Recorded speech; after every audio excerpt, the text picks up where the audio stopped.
ngivakashele ijele laseshowe. Abafowethu abasemajele bengazi ukuthi nabo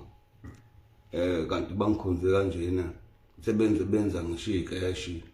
futhi banesiphiwe esinqaba ngoba benze ngisho izinto ezibaziyo bangipha izipho. Ngizobonga kakhulu kubaphathi, ngicela nakuhulumeni ukuthi laba abantu ababoshiwe abasemajele ngiyacela ukuthi izinsiza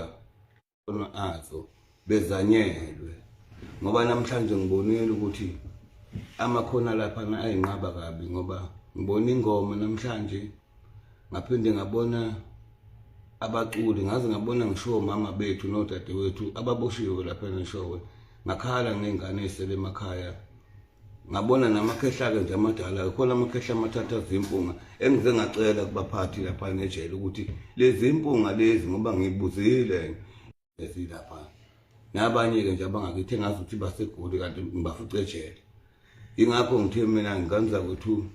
ngibona isimanga izinsizwa inqwabe insizwa engiyibone eboshiwe ngize ngithi mina uhulumeni wethu unesandla kodwa kwesinye isikhathi ngoba kube kuthiwa khona amathuba omsebenzi kwesinye isikhathi laba bantu ngaba bekho lapha kodwa ke futhi ngoba khona amakhono abangathi mabephuma bebuye